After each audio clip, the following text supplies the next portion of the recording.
All right, here we are. So I decided not to take any chances and come in today because I've been coughing so damn much. So anyway, it looks like we left off with long division in chapter three, that is.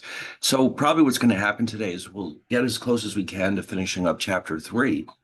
And if we do, we'll at least take a peek at chapter four. And then sometime next week, we'll start working on the problem sets for chapter three.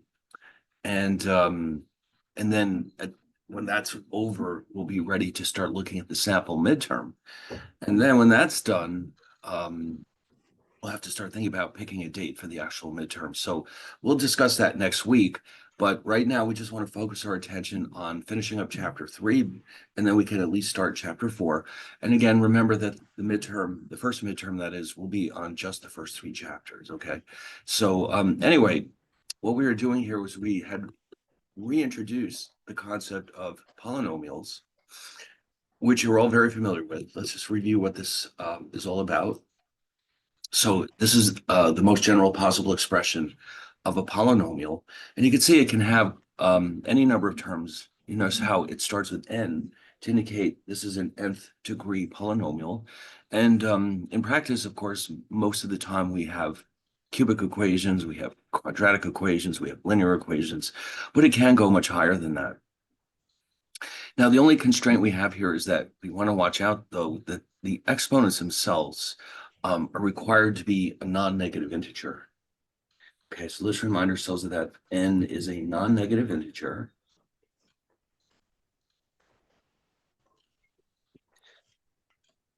Which means it can be zero. Okay, zero is allowed. In fact, this last term a0 is implicitly equal to a0 times x to the 0 power because x to the 0 power is just 1.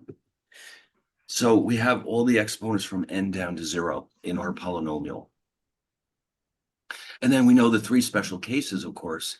The linear function would simply mean that we have just f of x equals, and if you go back here, you'll see that all these a's would be zeros until we get down here. So that would leave us with a1x plus a0. Also, if you notice, all these x's have an exponent except this one. That's because there's an implied one there. Okay, we usually don't write it like that, but there isn't assumed to be a one.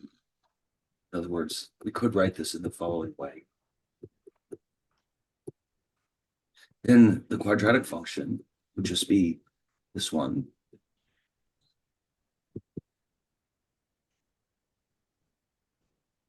And this one we're very familiar with. Usually, we're used to seeing it as ax squared plus bx plus c, but of course it means the same thing. Those are just constants. And then the cubic function has one more term.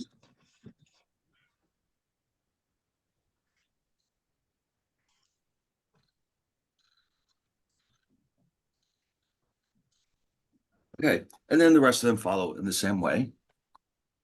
Okay. See, this thing's constantly getting in the way. All right, here we go. So we went through and we looked through these examples just to make it clear we understand which are polynomials and which are not. The first two are clearly polynomials because all the exponents are non-negative integers. But here you see we have a problem. That integer that is not a positive integer, it is a negative integer, and therefore this last one is not a polynomial.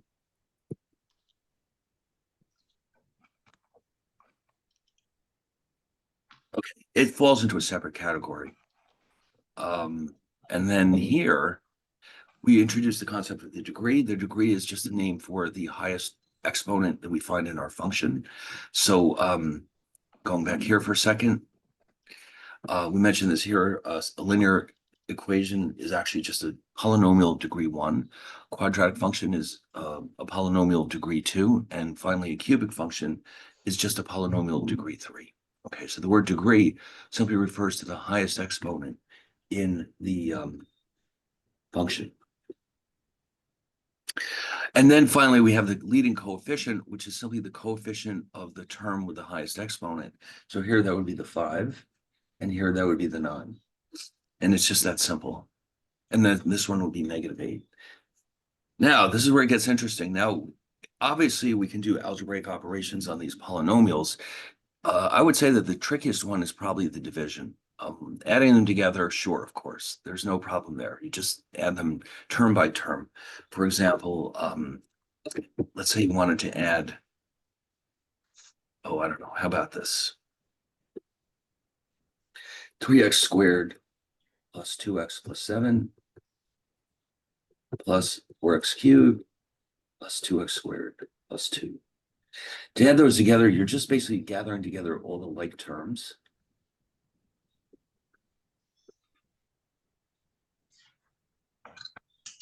So here you would have, there's only one cubed term. Then you've got two terms which are squared.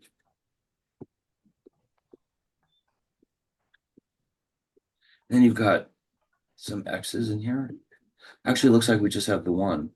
And then we have two constants. And then you just rewrite it like this. So adding is very simple. Subtracting, it would be the same thing, except that the terms, these will all become negatives in the second term. Multiplying is a little tricky, but I would say that dividing is really the most challenging operation that we can perform on polynomials. And in some cases, we can just reduce the size of the problem by factoring, but sometimes that's just not possible. Okay. So also there's some terms here that we want to make sure we're familiar with. For any situation like this, where we're dividing one polynomial by another, there's really four things we have to keep our eye on. The original function that we started out with that is being divided is called the dividend, okay? So here, remember, what we're trying to do is take f of x and take it 2x cubed minus 3x squared plus 4x plus 5. And we're dividing by another function, let's call it g, and that is the x plus 2. Okay, so f of x over g of x could be written as this relationship. So the numerator is our dividend. This is our divisor. And then once you've actually carried out the division, potentially at least you can have two terms. This is the so-called quotient. And you may have what's called a remainder.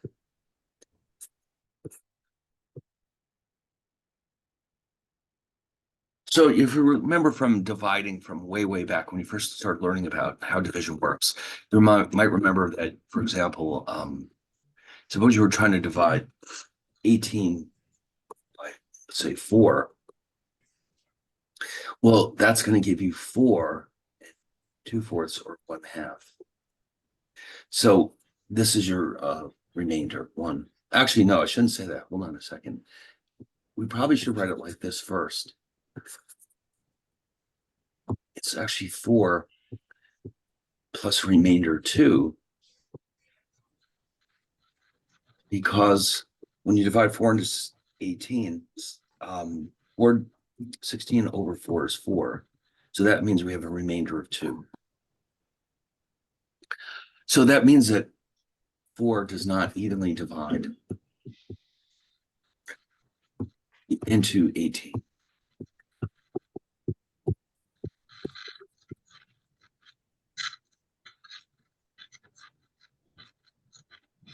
All right, but of course down here you can see that 4 does evenly divide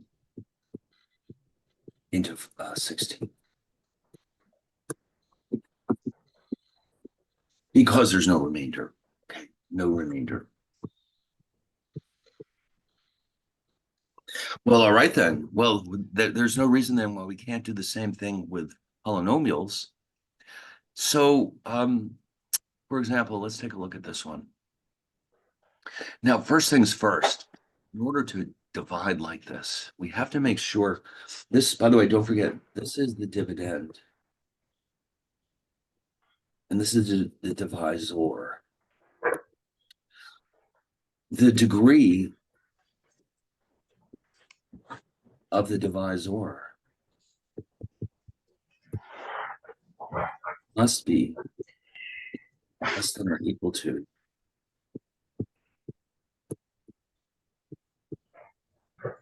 the degree of the dividend.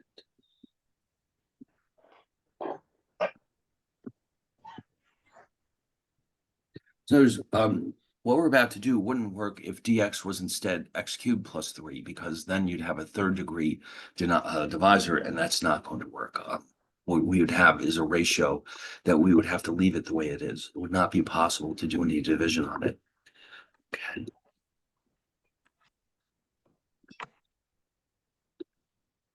Okay. So having said that, now what would you do? How would you divide this? Well, it's going to take a bit of practice, but we can do this.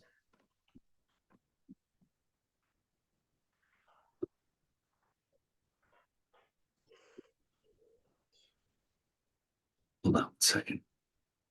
I'm trying to make sure that everyone is muted.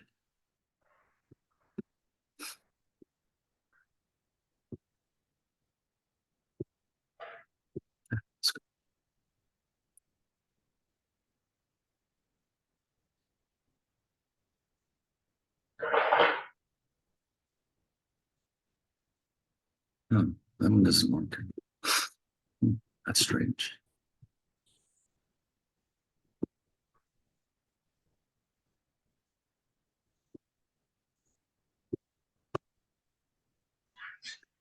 Hmm. Yeah, it's not letting me mute everyone.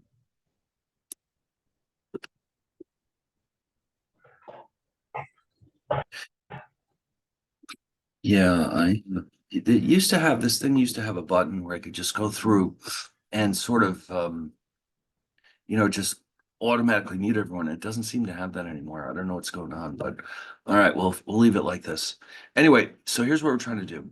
So what we're trying to do here is comparable to doing something like this. Let's say you had um well, I don't know, 4,000 divided by 20.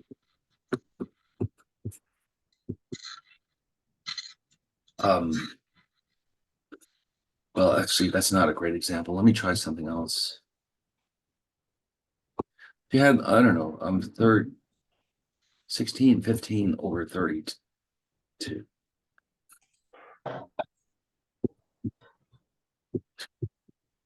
So what you're going to be looking for is some number which we can multiply by 32 to get as close as possible to 161, which would be, let's say, 5. Then you'd bring down these two digits and you'd see that you've got 50 with remainder 15.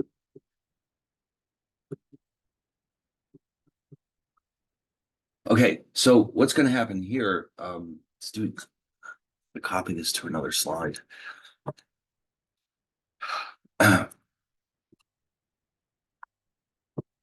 Except for this stuff, we don't want this. All right, so how do we approach this? Well, we're going to need to multiply x plus 1 times something, whatever it is, where we have, at the very least, we end up with a 5x squared term so that we can eliminate it. So why don't we try 5x? Okay, so if I multiply this by 5x using the distributive property, I'll have 5x squared plus 5x. Let's do that. So you put the 5x up here to indicate I'm multiplying x plus 1 by that. Now, here's the tricky part. I'm subtracting this from the top. Both terms are being subtracted. So we have to keep an eye on that, because that means that this one becomes negative and they cancel out. This one is also now negative. So we've got minus 2x minus 2. So if I multiply minus 2 by x plus 1, I'll have minus 2x minus 2. And when I subtract all that, these cancel out and I'm done. So in other words, what I just showed is that when you divide 5x squared plus 3x minus 2 by 5x minus, sorry, by x plus 1, the result is 5x minus 2 with no remainder.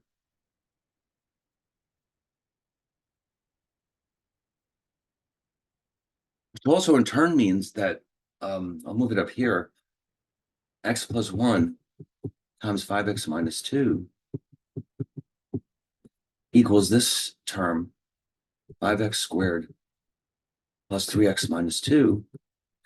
And so you can think of these two, the x plus 1 and the 5x minus 2, as factors of the 5x squared plus 3x minus 2. So that one worked out well. I mean, often these divisions have very messy remainders, so that's never good. But what this did is show us that, once again, the original expression, 5x squared plus 3x minus 2,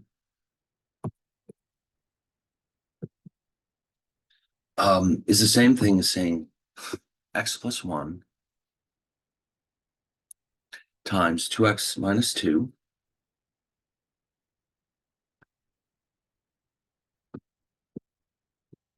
So therefore, if I divide both sides by that x plus 1,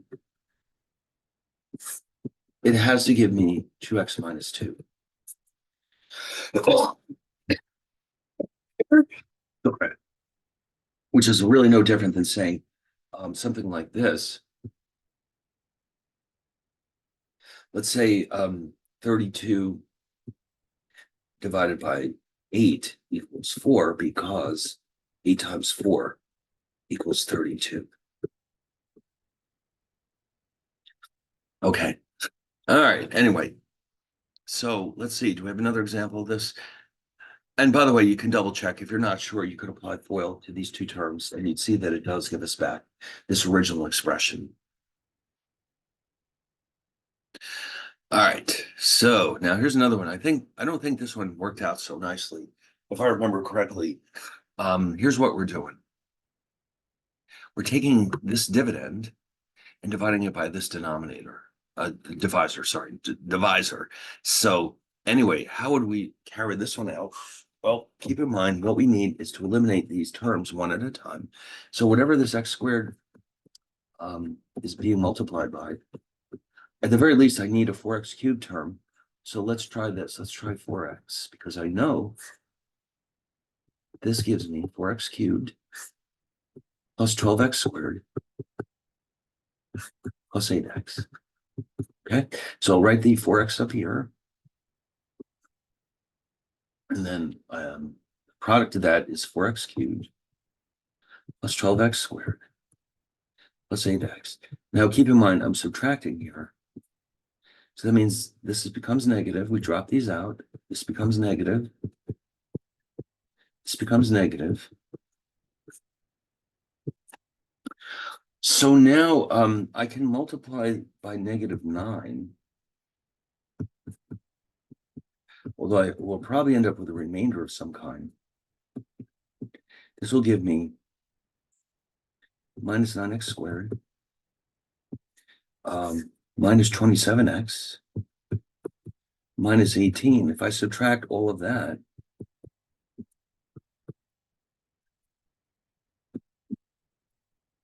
this becomes positive, these drop out, this becomes positive, this becomes 12x.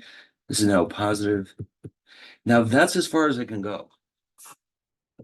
I can't divide any further because the dividend is of degree 2. This expression 12x plus 16 is of degree 1. So that means I'm finished. So this one turned out to be a bit of a mess. And so what you end up with is right here. Okay, so in other words, we got the 4x minus 9, all right. This is actually our remainder. And you notice it's divided by the same divisor. So if you were to multiply both sides of this equation by x squared plus 3x plus 2, you'd see that these do, in fact, equal each other.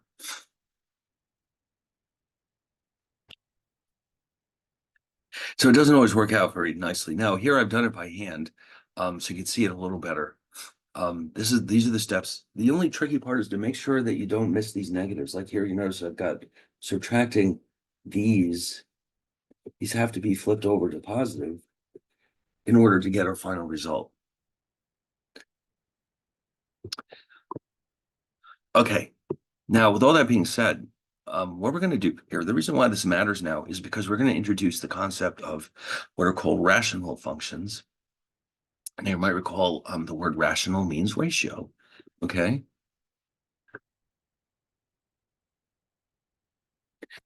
Now, when we were looking at the real number system, you might recall that a rational number is the ratio of two integers. Something similar is happening here. A rational function is the ratio of two other, or two polynomials, I should say.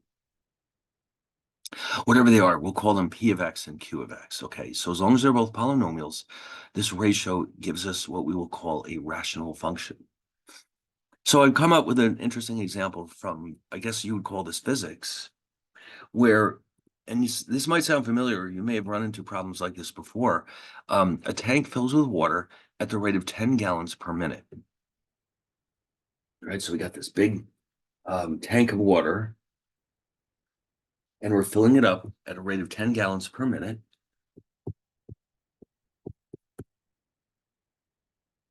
And sugar at the same time is being poured into this same tank at a rate of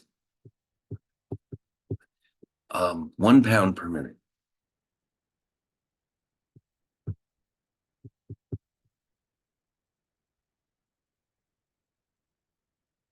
So they're producing something which is called simple syrup, which is a major ingredient in a lot of baking applications. And it's really nothing but a mixture of sugar and water. That's all that it is. But they have to have the right combination of sugar and water. They can't just put any random amount of sugar into the tank of water. It has to be a certain ratio. But if you notice, the tank is being filled at different rates with the sugar and the water. So we need to be able to figure out exactly when to stop this process. There's going to come a moment when the concentration of the sugar in the water is exactly what we're looking for. And we need to know how long it'll take before that happens. Now, we're also assuming here that before we even start, we filled up the tank with 100 gallons of water and 5 pounds of sugar. So we're going to turn this information into two polynomials that describe the speed of this happening. So the water, if you notice, it's a linear function because we started out with the initial amount of water, which means W of 0 is 100. And then this tells me that every minute that goes by, there's 10 more gallons of water going into the tank. With the sugar, the initial amount was 5. We will call that S of 0. And then T is there because every minute that goes by, 1 more pound of sugar is going into the tank. So those are our two equations. Sugar, S of T, 5 plus T, and water, W of T, is 100 plus 10T. Now, we're not really interested so much in the water or the sugar independently of each other. What we're after is the ratio. And so what we're looking for is C is the concentration of sugar, and that is simply the ratio of the sugar to the water. So this is the function that we're interested in. And because both of these are polynomials, the first one, the one in the numerator, could be defined as a polynomial of degree 1. The denominator, well, actually, they're both of degree 1.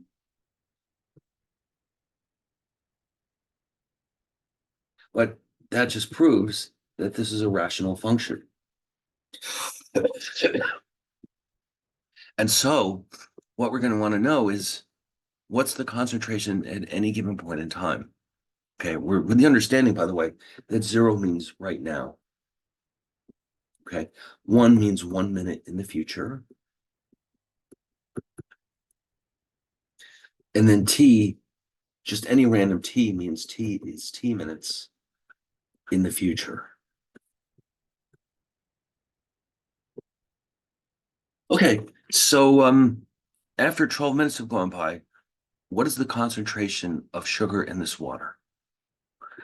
All right, so remember the concentration is the sugar over the water. And so by plugging in 0 for T, we end up with a concentration, initial concentration of 5%. What we want to know is what happens after 12 minutes. So it started out at 5. What's happening at 12? So we're going to replace those zeros with 12s. So, and again, let me just do one thing here. I'm just going to copy this so you can see it better.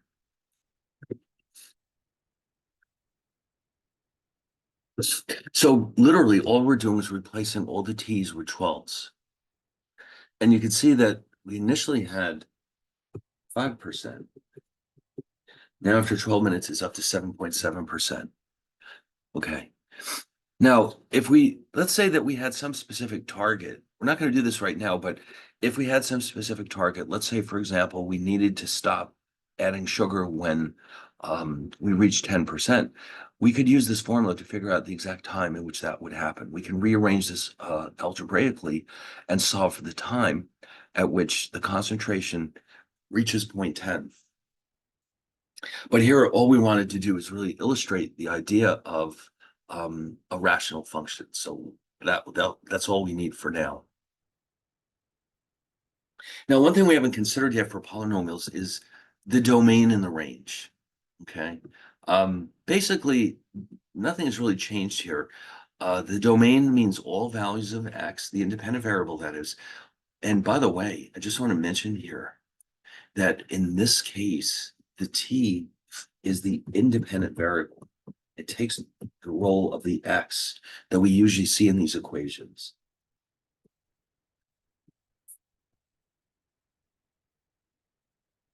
Okay, c is the dependent.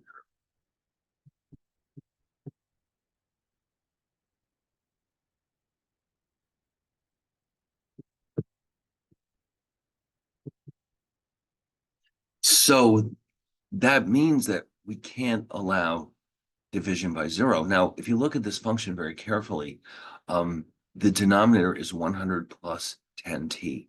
So we have to avoid any values of t which cause division by 0.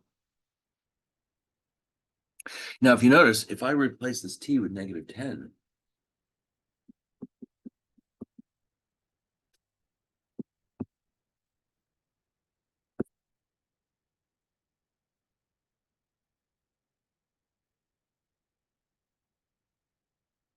oh, we have a problem. Yes, so this function cannot allow for time to be -10. Now, what's interesting about this application is that since time can't be negative, this really isn't a concern because we can't have negative time anyway.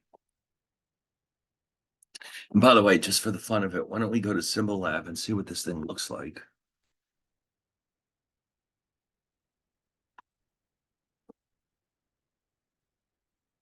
Oops. Ah.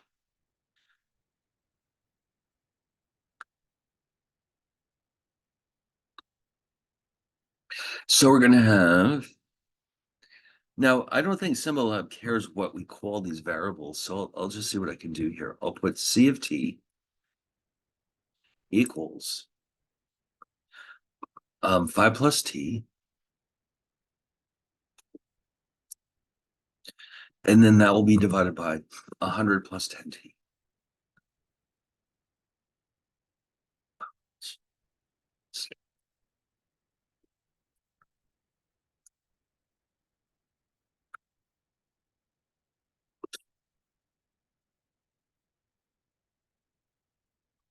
All right, so let's look at this thing.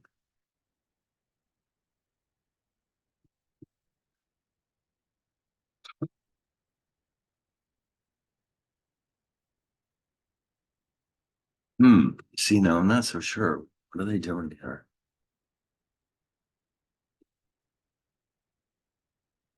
God. Sometimes,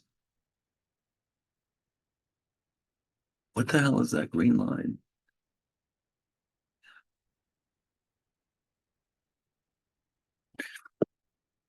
Did I make a typo there? I don't know. It doesn't look right, does it? We just got through showing that C of 0 is, I think it's confused.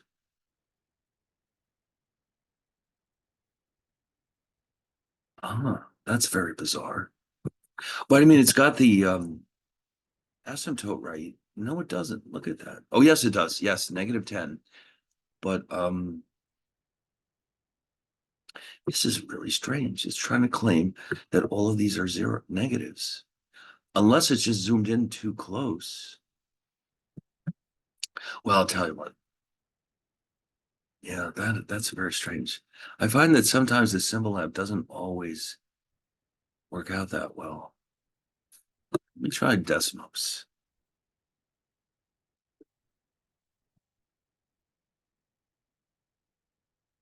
Oh, for God's sake. I don't know how this works. All right, never mind.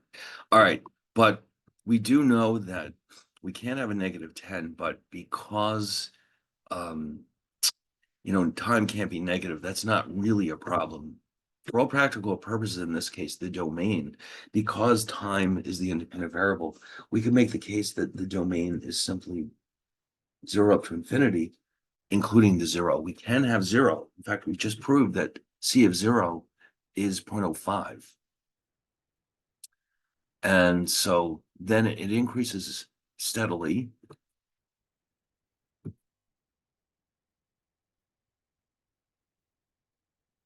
Try to visualize it looking something like this. As we keep increasing the numerator, the denominator by the same amount, if you notice the concentration is rising fairly steadily.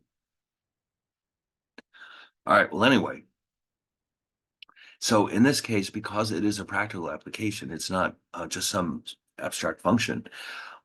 Just based on the fact that time can't be negative, that is enough to conclude that the domain can be anything from 0 up to infinity. And for something like this, now this is where you got to watch it. It turns out that x squared, if you set this equal to 0, you discover that there's actually two values of x which cause division by 0. And so that means the domain is everything except those 2 points. Actually, what did I do? It's 3. Okay. So in other words, in set notation, or I should say interval notation, it would look like this. Or if you want to think of it as simply x is not equal to 3 or -3.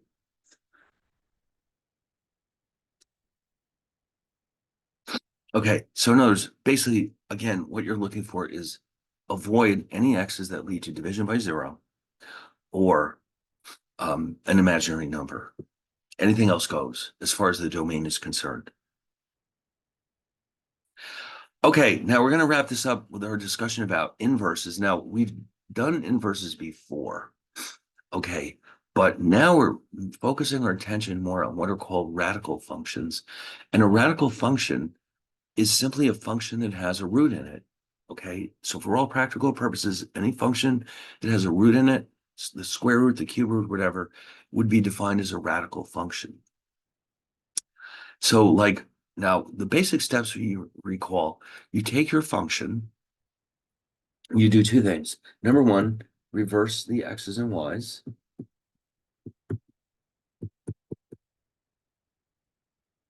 And then solve for y. All right, so how would that work here? So you'd start out with this function, and you swap the x's and y's, like so. All right, so you can see I rewrite this as x equals 5y cubed plus 1. Now I have to solve for y. So what should I do? Well, let's see. Let's divide out that 5. But I don't need y cubed, I need y. So therefore, the cube root of x minus 1 over 5 is my inverse.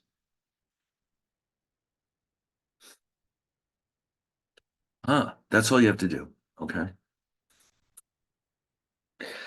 Now, maybe we can get Symbolab back on track here. It might be willing to show us.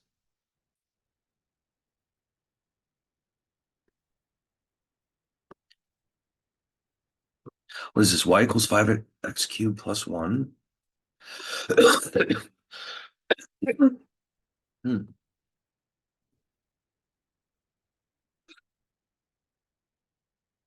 So sometimes you can simply ask it, like, don't graph it, just invert it. Yeah, there it is. It's cubed root of x minus 1 over 5. And here they're being helpful with us. Sometimes they're trying to be helpful. Um, First, replace x with y, and then simply solve for y. And that's all they're doing.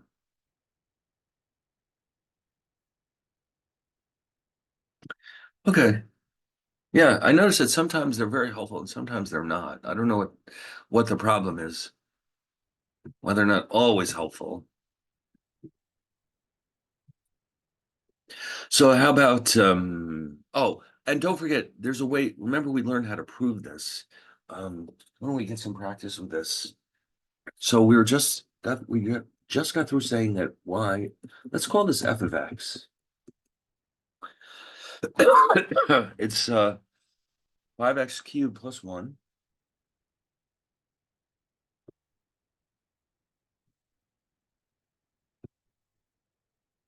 And then we showed that its inverse is a cube root of x minus 1 over 5. So remember, how do we prove that these are indeed inverses? We have to show two things right here. The composite function f of f inverse of x must be x, and the composite function f inverse of f of x equals x. Well, how do we prove that? All right, let's try it. So remember how this works. F of f inverse of x means that you're taking the x's and replacing them with f inverse of x. Then you make the substitution.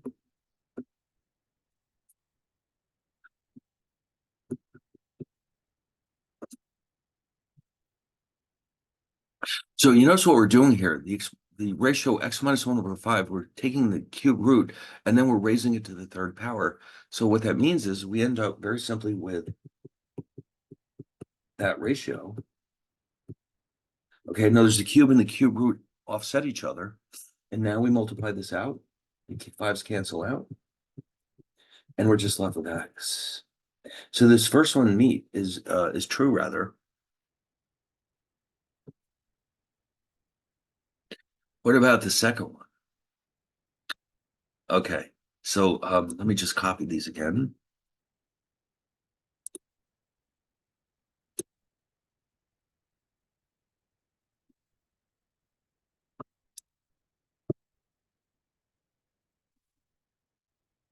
So here we start with f of f inverse of x, which means, oh, wait a minute, sorry, this is one we've already done. What am I talking about? It's this one that we need.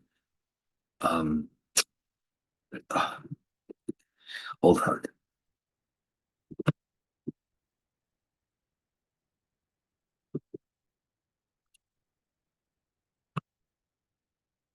All right, so this time it's f inverse of f of x. So here's our f inverse function. So what you're doing is you're replacing this x with f of x.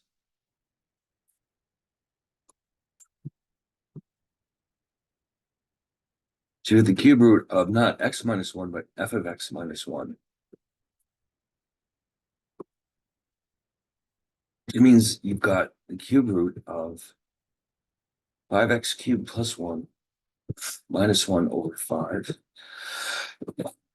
which means cube root of 5x cubed over 5, and it's just x. All right, so that means both of these are correct. And that means we've done what we needed to do. In other words, given this 5x cubed plus 1 as our original function, the inverse is indeed the cube root of x minus 1 over 5. And we proved it.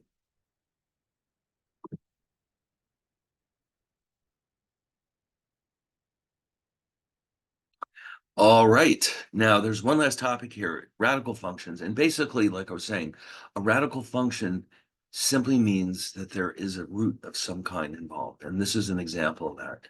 So as long as you see a root of any kind, a square, cube root, fourth root, whatever, we define that as a radical function. All right, so three is done. So like I was saying, I figured it might be. So we're gonna at least start four, but remember, four is not on the first midterm. So next week, since we're done here, I think what we better do is agree that next week we'll do the chapter three problem sets before anything else, okay? Um, because I want to make sure we don't forget what we just learned. So now there's two of them. If you go look at your bright space, you'll see there's two problem sets. In fact, why don't we go look at them right now just to see what they're asking us to do. Just a quick overview. Hold on. It's here we go.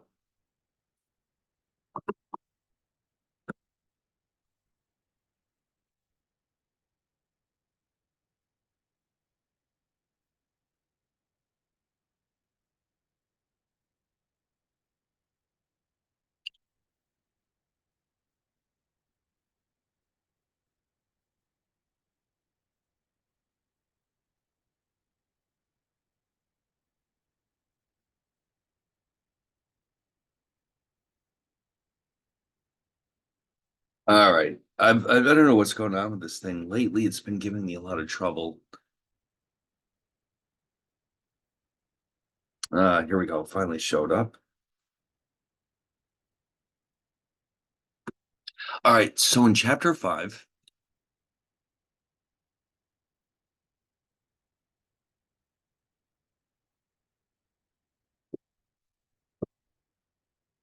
what am I saying? Five. Chapter three.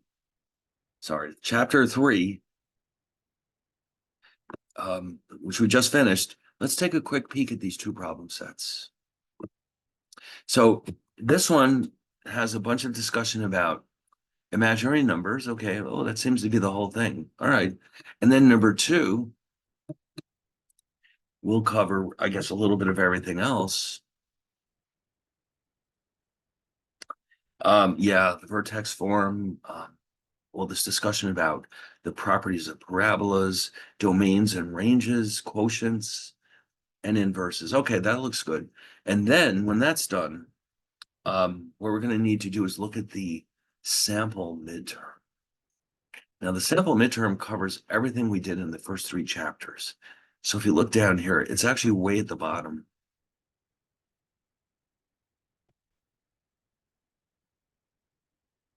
And you'll see it just has a little of everything. What's different here is that it does also include these so-called short answer questions where you probably will not need more than a word or two or maybe a couple of numbers to answer the question. Now, the reason why they're here is because there will be some of these in the actual midterm. We haven't really done much of that so far, but you can see these are concepts that we need to understand, but we don't necessarily need to do a full-fledged problem. For example, it's asking you what is a one-to-one function. That's something you can explain in English or maybe with a graph or an example. Um, here we go, I to the seventh. For that, you'll have to remember your I chart. And then here we're talking about relations and functions, domains and ranges, um, average rate of change, uh, functions of functions, all this good stuff. So this is fantastic review for the actual midterm. So, all right, anyway, we'll do that next time. Today, we're going to move into chapter four very briefly, just to see what it's all about. Now, here, we're going to introduce two very, very important concepts, which are known as exponential and logarithmic functions.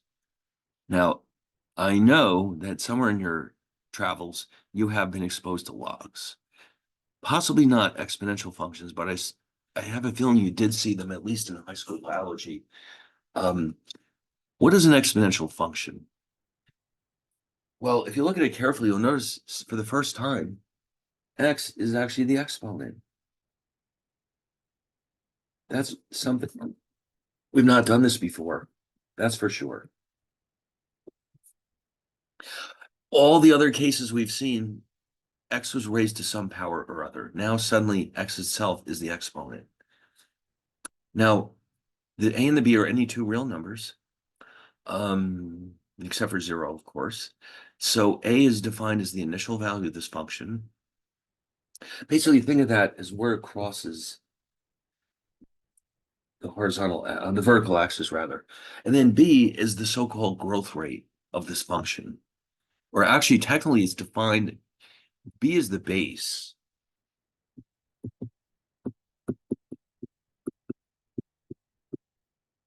Think of it as the initial value, or we can think of it as the value of f of 0. Okay, so in other words, if f of x equals a b to the x, f of 0 would be a b to the 0 power, which is just a. Or you can think of it as the vertical intercept.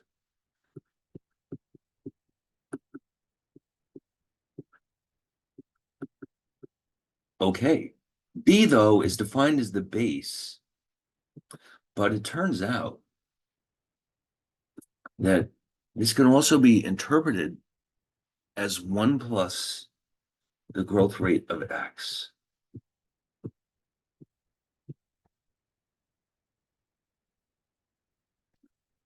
Okay, you'll see how important that is in a couple of minutes. Now, for an exponential function, the domain is all the real numbers. It's the range that depends on the signs of these variables. So d is equal to this interval.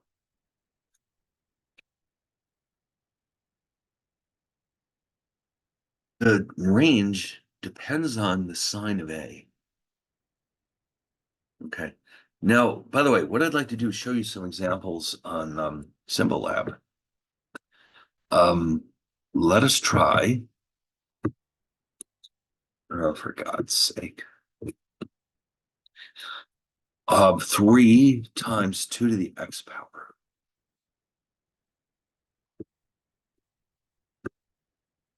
And if you notice, we did say that a determines the range. So here a is positive, and this is what it looks like. So you notice it grows very, very, very slowly, and then all of a sudden it goes berserk and it goes really quickly. The intercept is 3. Okay, that 3 is the intercept. Remember, we call that a. This is our intercept. And that's also going to determine whether the function is in the or has a range that's positive or negative. Okay, so that's y equals 3 to the 2x power. In fact, I think it might be helpful to organize these.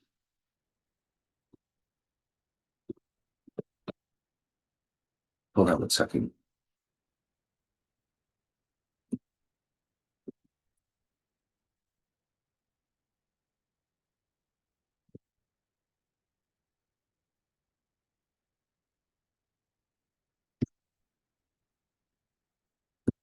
Now, what I'm going to do is change this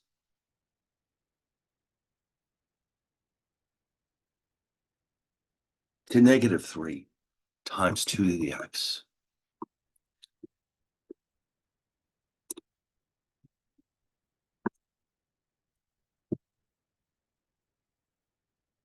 Ooh, look at that.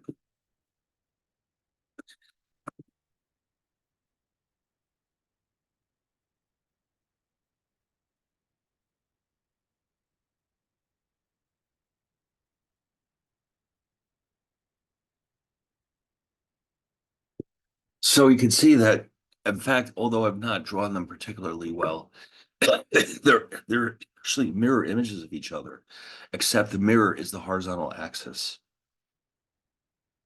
Now, there's one is basically the other one flipped upside down. Okay. Now, what if I change it like this?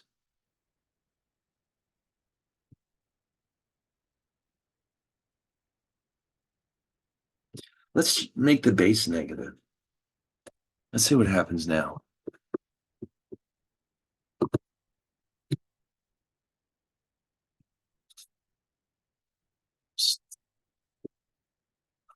Okay,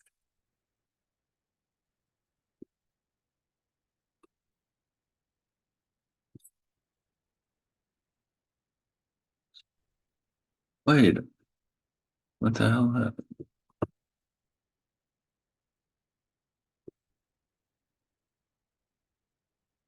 Huh, it doesn't like that. All right, I guess we better not do that. Um, I don't know what the problem is, but all right.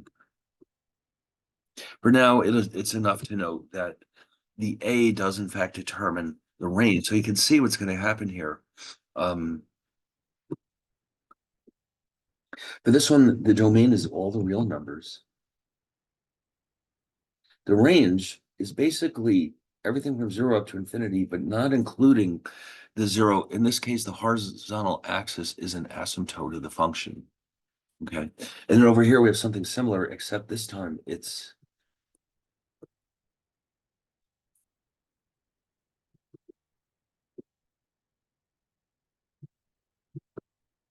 negative infinity up to zero. It never quite reaches zero.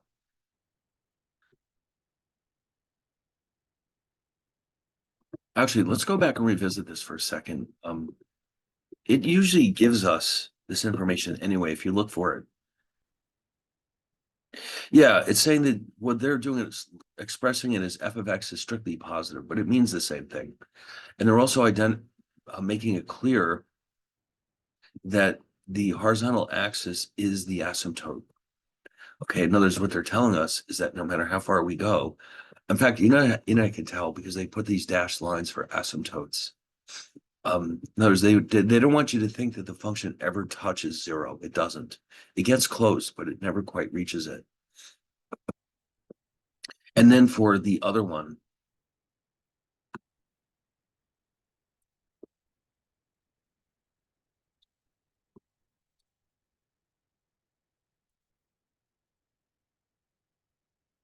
yeah, I mean, you could see that it's the other way around. The domain is all the reals. The range is everything up to, but not including zero. The intercept is -3, and the asymptote is again the horizontal axis. I'll tell you what, let me try one more thing here, just to see how it looks. I'd like to know what happens if it's 3 to the 2, but now let me try as an experiment -x.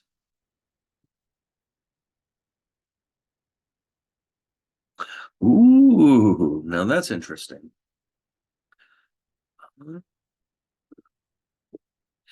So let's add that to our collection.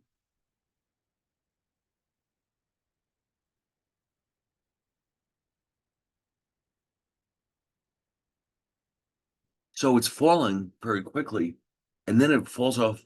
Now, if you notice, the intercept is still 3. That part hasn't changed.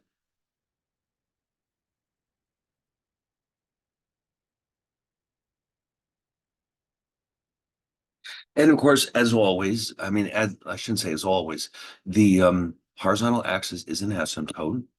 The domain is all the real numbers, of course. The range is everything from 0 up to infinity.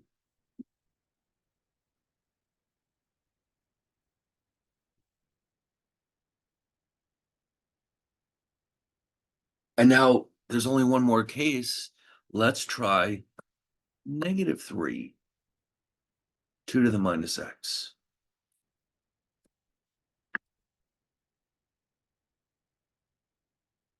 Okay.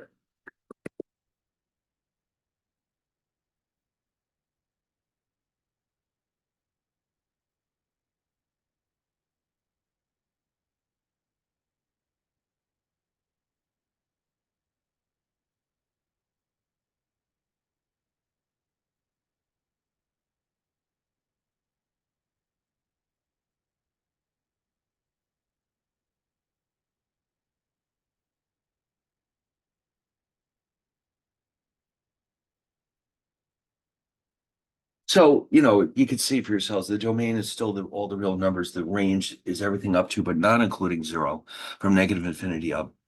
And the two are mirror images of each other. In other words, imagine one is just the other flipped upside down. So, interesting. So these are four standard cases of exponential functions. Now, the one you might have encountered in high school biology is the one in the upper left-hand corner. You might recall discussing how quickly bacteria grow. The thing about bacteria is once they get started, they really grow fast.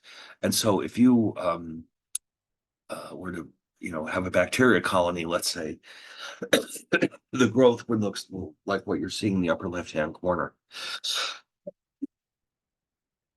So, yeah, it just once it gets going, it really starts to grow like crazy.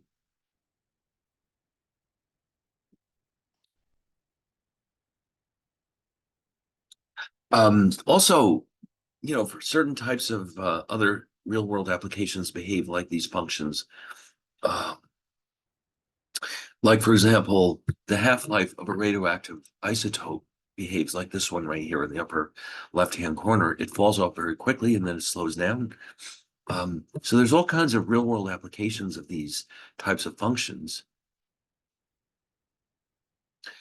So anyway, here's a fun example. I've got two paintings in my collection, and they're both currently worth $100,000. Now, here's the difference. Painting A grows at a rate of $2,000 per year. Okay, so its growth rate is linear.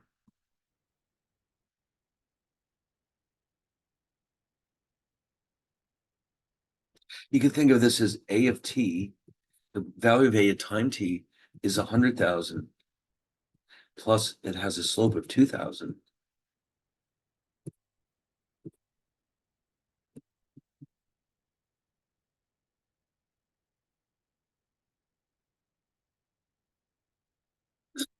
Okay, now we have painting B, which is currently worth $100,000, but this one grows at a rate of 2% per year. Mhm.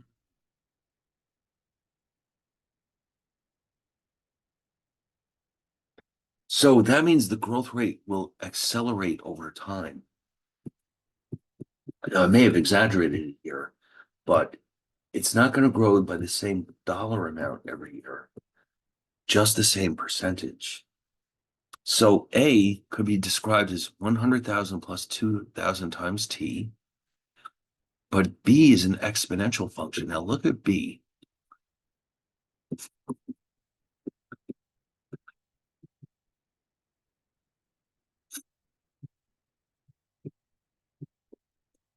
We've got, and remember way back in the beginning, we said that an exponential function looks like this.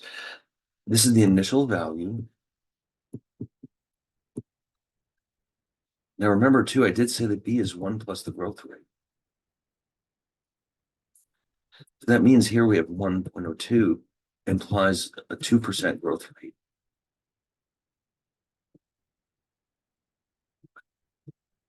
2% per year. Oh, is that how that works? Yes, it is. So in other words, if the painting grows in value 2% per year, we obtain its value at any point in time as 100,000, in this case, times 1.02 to the t power, because this is 1 plus the growth rate.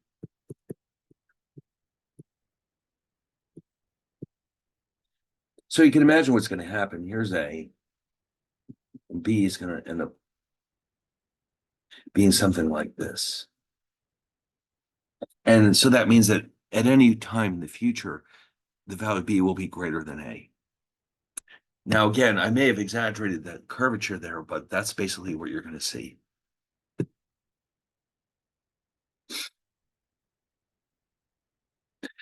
Uh, Actually, so I did this in Excel, and this is what I got. Now, Excel, like I've said before, it isn't necessarily the very best um, for drawing, graphical functions, but you get the idea. Blue is the A, which is the linear growth rate, and B is the exponential. And you can see that, it starts out, they're pretty close to each other, but after a while, B will be worth quite a bit more money than A. So this way you get a sense of the relationship between linear versus exponential growth. Uh,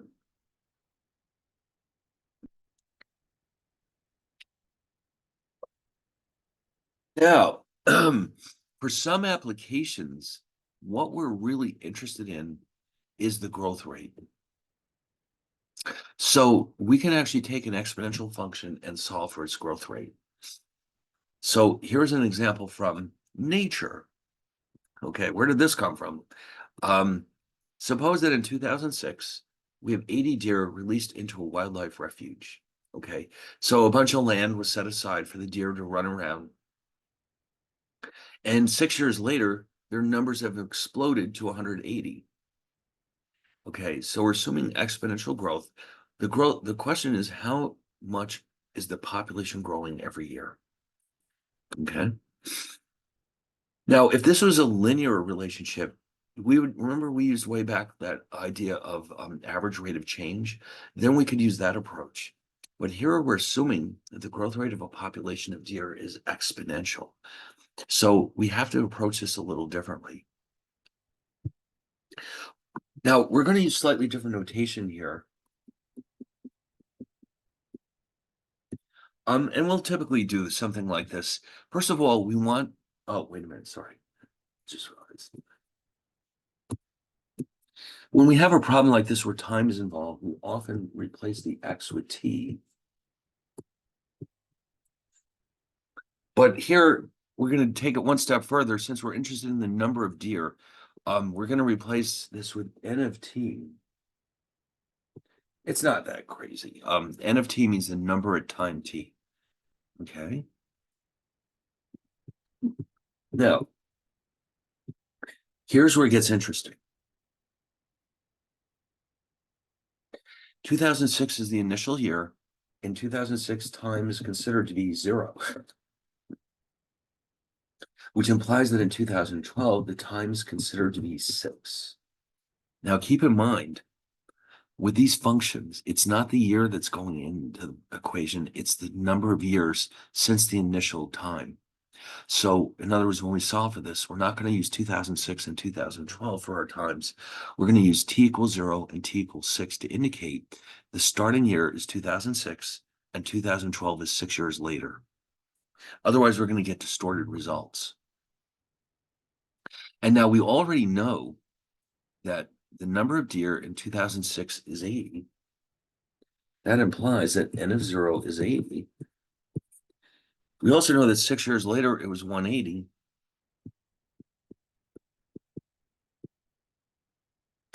And one more thing, we already know that A is the initial value.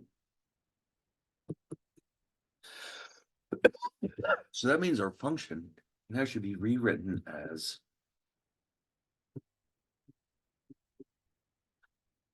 but that's still not good enough. We need the B. So how do we find it? Well, we're going to make some substitutions, okay? This expression will be substituted into this expression to come up with the correct value of B. All right, so since N of T equals A B of T, and we already know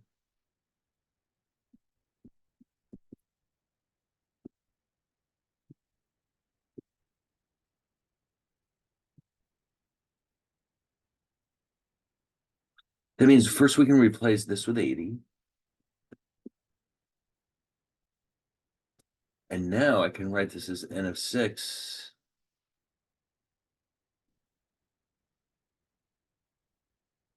equals 80b to the 6th, which in turn equals 180, because we know that N of 6 is 180.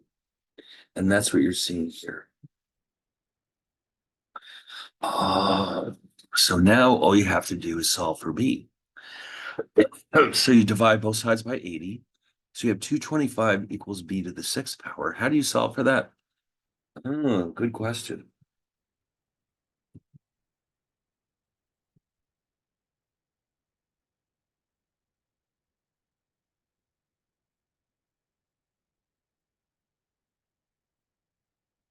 If I raise both sides of this equation to the 1/6 power, the right-hand side will be reduced to simply b.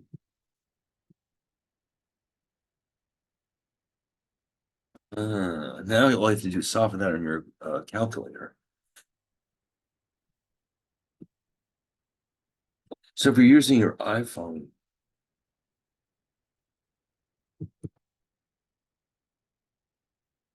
that's what you'd have to do right there. Okay. And so what do you get? 225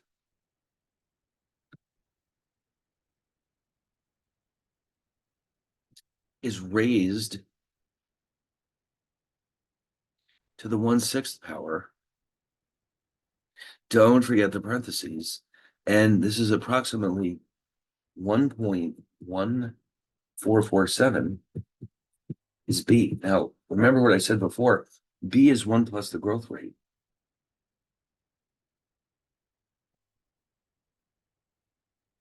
So therefore, if 1.147447 is 1 plus the growth rate,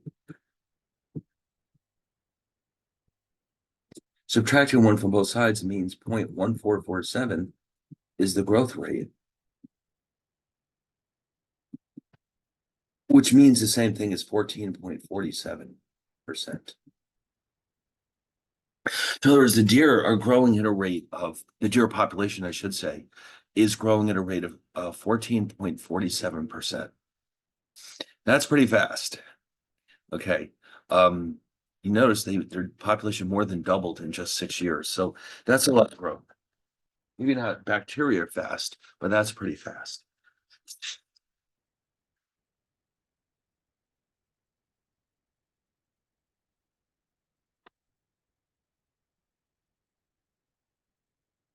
Okay. So you can easily imagine there's a lot of potential applications for this. It could be very helpful in finance, helping us determine the rate of return to an investment, for example. Like here, speak of the devil, here it is, an example from economics. So imagine that in 1899, a new silver dollar was minted. Okay. Now you probably are aware that we used to have silver dollars, and of course not anymore. It's been a long time. But just for the fun of it, while we have a second here, I'm going to show you what it would have looked like if it will allow me.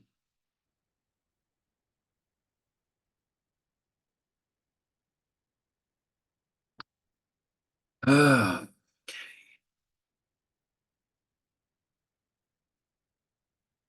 well, I guess in the meantime, we can stare at this frog for a while.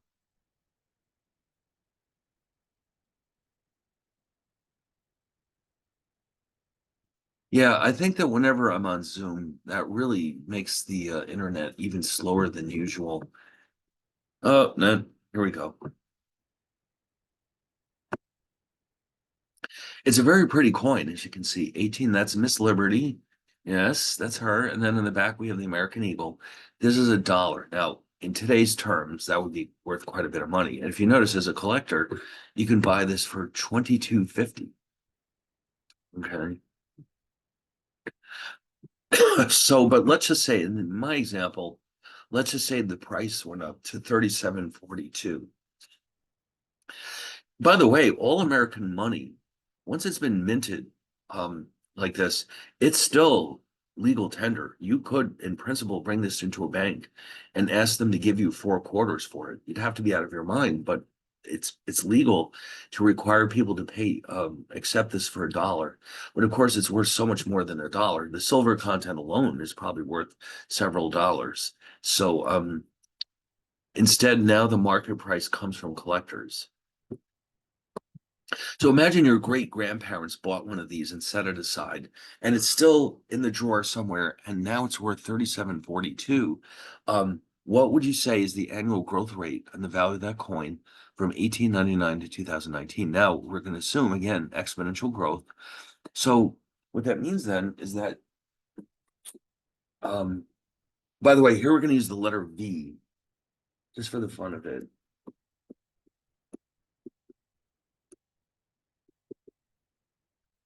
V for value, not, now we're not looking at the number of deer anymore. We're looking at the value of a coin. So what do we know?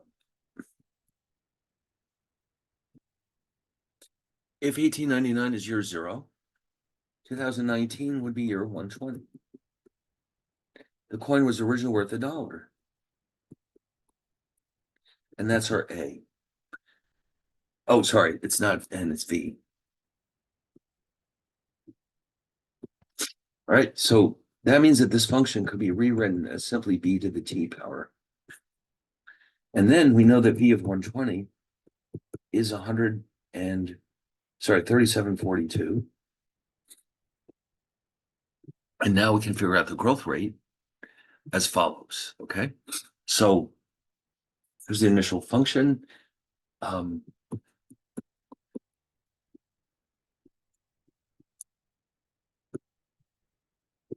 So let's make all the substitutions. This is V of 20. Therefore, A is 1. That's our initial value. B is here. We're solving for B, and 120 is the number of years. So it reduces to 3742 equals B to the 120. And of course, you know what to do now.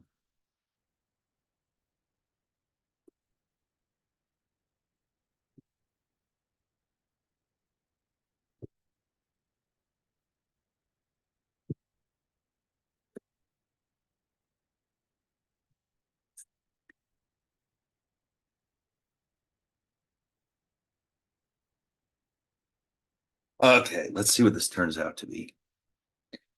It sounds like a lot. $3,742 after 120 years. What does that work out to be?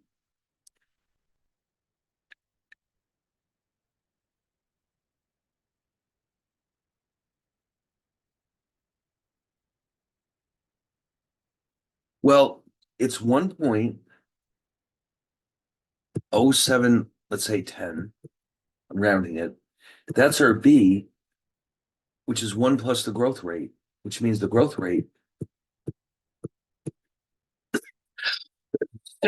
is B minus 1. 1.071 minus 1 is 0.071. Okay, so in other words, the value of the coin has grown on average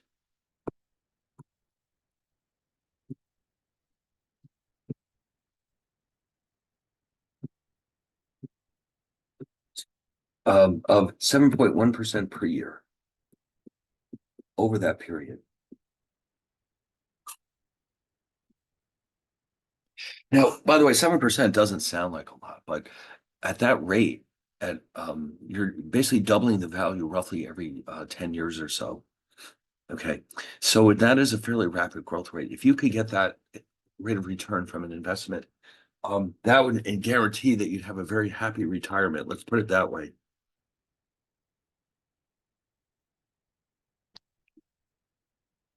Well, all right then. So you can see two excellent examples of how to solve for the growth rate in an exponential function.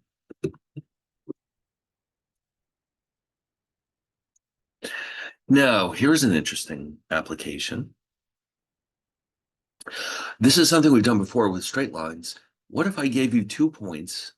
Could you identify the corresponding exponential function that they were taken from? Now, if this was a straight line, it would be a simple matter of solving for the slope, y equals mx plus b. Remember, but here it's a little bit different. It's going to be a lot messier because the exponential function is so much more complicated, but the logic remains the same. So how would this work? So keep in mind, the function is going to look like this. So we're going to substitute these values. Think of this as x1, f of x1, x2, f of x2. We're going to substitute these into the formal equation of the exponential function, one for each. So starting with negative 2, 6, you notice what I've done. Um,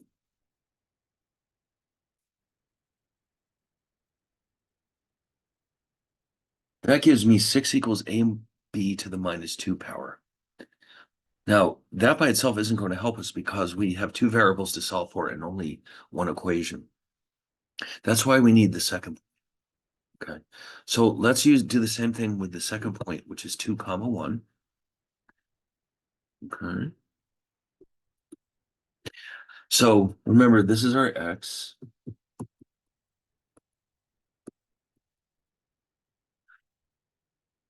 This is our f of x. So now we have two equations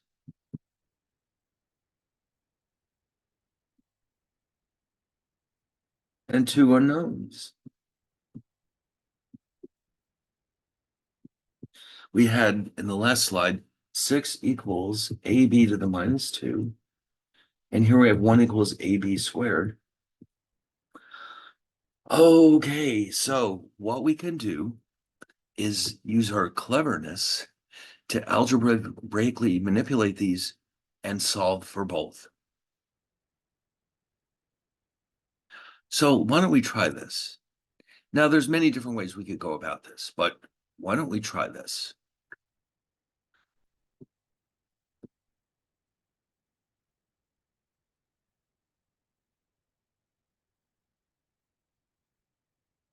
I would at some point I want to solve for A in terms of B, and that is going to get substituted back into the other equation. Okay, in other words, I found, and by the way, this is the same thing as b to the minus 2 power, if that helps.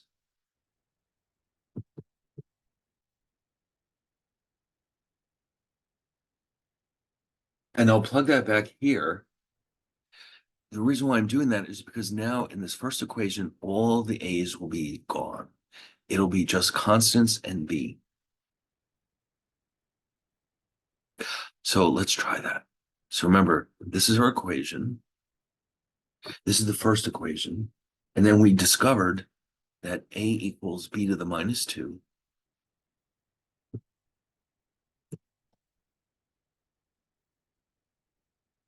That gives me 6 equals b to the minus 2 times b to the minus 2, or b to the minus 4. Or you could think of it as 6 equals 1 over b to the fourth.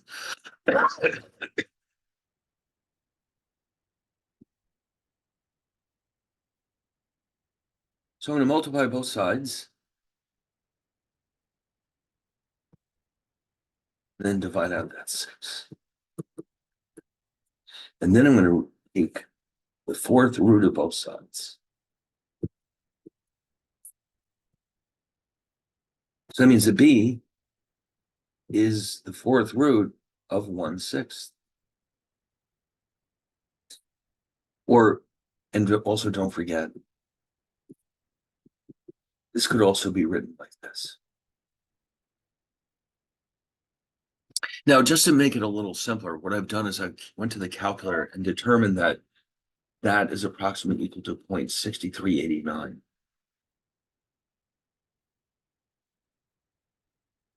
Okay, so now I know B, but I still need A. And once I have A, I'll have my equation for this line, or the function rather. It's not a line, it's an exponential function. So if you go back, remember we had two equations. Now that I know the value B, if I plug it into here, I can solve for A.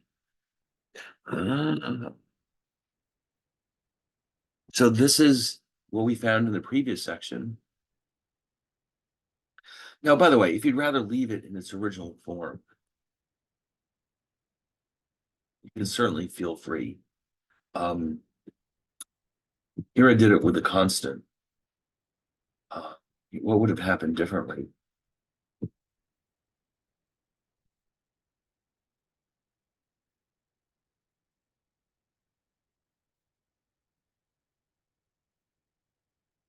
So if I square this, it's equivalent to the square root of 1/6.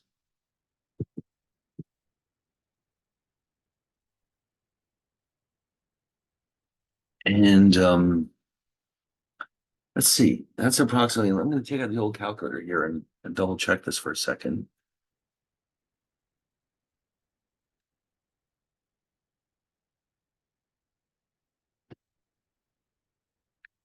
That's approximately equal to 2.44, let's say 9. Either way, you'll get the same thing. So in other words, if you leave it, if you want to write it in terms of constants, this is what your final answer will be. If you want to leave it with the original expressions,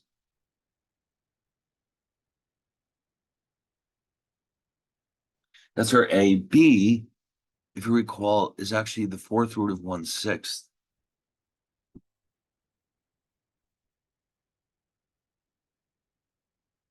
So this one is only approximately correct.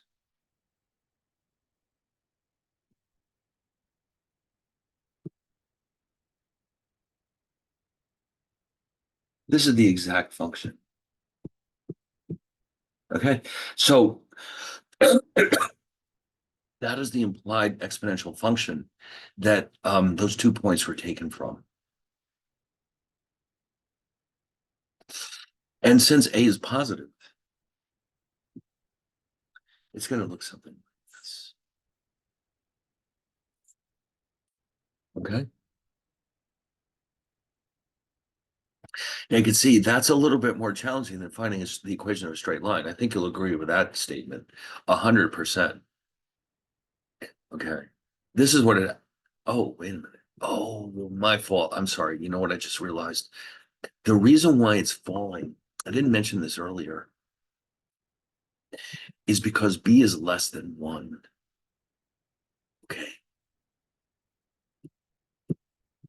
And so remember, if B is 1 plus the growth rate, that's one case I should have shown you before when we were drawing all those graphs. If B is 1 plus the growth rate, B minus 1 is the growth rate. That implies that if B is less than 1, the growth rate is negative. And that's why it falls like this.